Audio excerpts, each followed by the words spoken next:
呢一站嘅 podcast 係由 Johnson 贊助，如果你喺多倫多要揾樓、買樓，又或者係換屋，我都可以介紹佢俾你。因為我自己揾屋嘅時候都發現佢係真心了解我嘅需要啦，細節、環境安全感，全部把關都係做得好好㗎。如果你想傾下嘅話，就可以揾阿 John 647-629-8281 647-629-8281喺多倫多買樓，記住揾 Johnson 啊！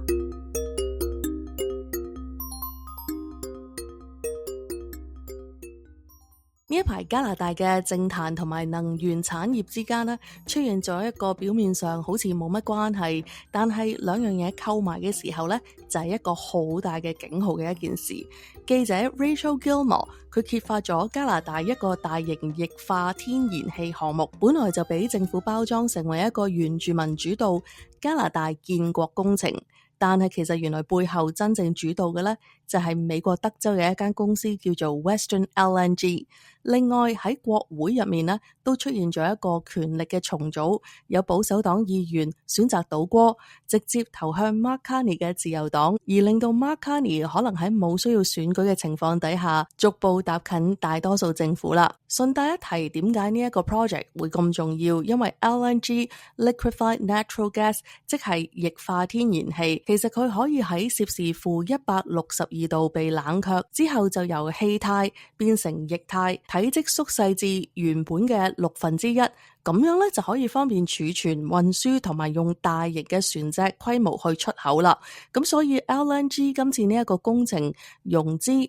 碼頭同埋出口權呢，往往都係高度政治化嘅經濟命脈嚟㗎。而今次呢一個 LNG project 咧，本來就係被講到好似係一個為原住民着想嘅項目，而佢就係位於 Nisga'a Nation 嘅土地上面，用水電去到做動力，被形容係一個結合咗原住民權利、低碳經濟同埋國家建設嘅象徵。呢一個大型項目咧，造價係高達100億美元㗎，亦即係話相等於130億加紙，係近10年以嚟加拿大最大型嘅能源基建項目。正正因為規模龐大啦，而佢嘅出口鏈亦都係涉及亞洲市場，咁大嘅國家級工程，本來係更加需要透明度同埋本地嘅監督，但係偏偏而家就喺最低嘅曝光之下進行。更加令外界質疑嘅就係，到底點解呢一個 project 唔係由本地公司承包，點解要交俾一間冇加拿大 track record 嘅德州公司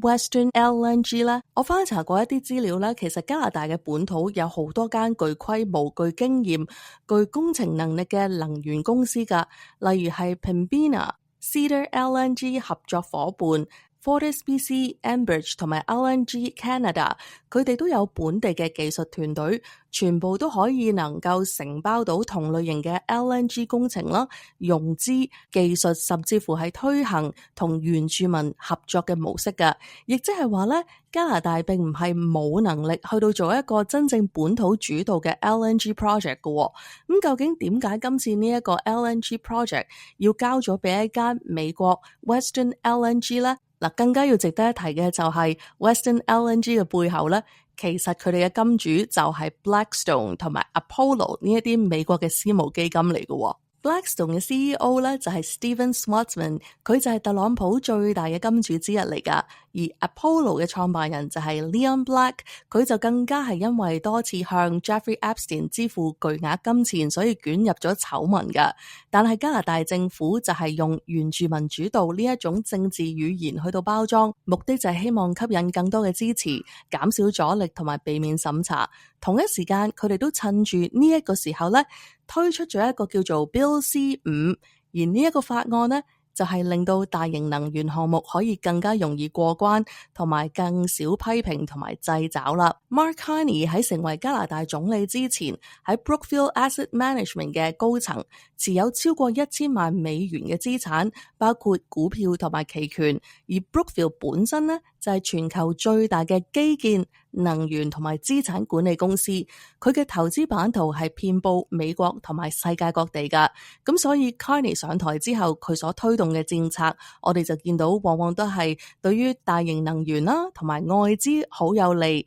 審查亦都好寬鬆。究竟佢係真係為咗國家利益，還是佢間接上係惠及咗佢所屬嘅資本世界呢？對於 Mark Carney 有一個咁樣嘅質疑，其實都無可厚非㗎，因為見到今次呢一個 LNG project 咧，就係最突出嘅例子。不過喺同一時間，加拿大國會都係發生緊一場政治地震㗎，因為保守黨長期內部嚴重分裂，黨員對於 Poilievre 嘅領導風格不滿，對於政策方向有爭議，加上 Carney 上台之後，佢嘅民望同埋資源都有一個優勢，令到越嚟越多保守黨嘅議員選擇倒戈。Chris de Entremont 呢就係最引人注目嗰一個嘅議員啦，佢喺財政預算案之前轉投咗自由黨，直接將 Carney 嘅政府推到距離多數政府只係得返2席嘅差距。如果自由黨再多2個議員加入嘅話呢， Carney 就可以穩守政府直至2029年，完全唔需要擔心任何嘅不信任動議啦。而根據 Toronto Sun 同埋多個政圈消息嘅來源，保守黨未來可能仲有3至4個人會倒戈，亦即係話今次嘅倒戈潮仲未完，亦都等於 Mark Carney 政府咧可能好快就自動得到一個實質多數嘅政府噶啦。有議員對於 Poilievre 嘅領導風格特別不滿，認為佢缺乏協商能力，過於依賴民粹式嘅動員，無法真正建立到跨黨嘅合作。亦都有議員公開講保守黨喺財政政策啦、醫療撥款、能源策略上面有極大嘅分歧，加埋近年保守黨多次喺民調上面有大幅嘅波動，令到部分嘅議員開始都質疑留喺保守黨係咪真係對選區最有利呢？另外一方面呢， Mark Carney 喺上台之後，佢就穩定咗民望，強化國際形象同埋龐大嘅資源，尤其是係政策顧問團隊同埋經濟論述嘅優勢。而 Mark Carney 咧，對於中間派同埋溫和嘅保守派議員咧，係具有極具嘅吸引力㗎。有部分議員就話，如果 Mark Carney 真係剩翻2席就能夠組成穩定政府嘅話，早一步加入自由黨，對於選區嘅資源、基建撥款、政治生命都有極大嘅保障。換句話嚟講咧，倒戈潮就唔係淨係政治理念嘅問題，仲係包括政治生存嘅考量㗎。其實更令人擔心嘅咧，就係呢一啲外資滲透都唔係淨係喺能源嘅層面嘅，因為 TD 同埋 RBC 咧，而家就正在被美國財政部調查洗錢同埋高風險資金嘅問題，而加拿大嘅銀行體系嘅透明度同埋自主權都係受到前所未有嘅審查㗎。房地產嘅市場亦都係出現咗外資第2波，透過企業架構繞過禁令，整個政治環境咧其實係充滿不穩㗎。而加拿大至今咧，亦都未同美國達成一份全面嘅關稅緩解協議。雖然 USMCA 佢哋就保障咗大部分嘅加拿大出口，但係美國新一輪嘅關稅政策就已經開始對好多嘅貿易夥伴提供咗額外嘅豁免，又或者係補充嘅協議。不過加拿大暫時就係未係其中之一個國家啦，意味住加拿大喺美國貿易框架入面係處於被動嘅位置，再次凸顯咗聯邦政府喺國際經貿談判裏邊嘅弱勢啦。正正就係因為加拿大嘅政治議題冇咁容易成為焦點，政府反而更加係容易喺低曝光嘅情況之下，靜靜雞推動一啲大型嘅政策，例如係外資能源項目啦、貿易協議談判啦、基建撥款、國會倒戈、外交安排等等。好多時候咧，如果冇記者特別好大聲咁樣去調查啦，冇民間嘅揭露，其實納稅人係好難知道發生咩事㗎。多謝大家收聽一站嘅 podcast。如果你都中意我嘅資訊嘅話咧，請 like、subscribe 同埋 share。我係 Fiona，下次再見。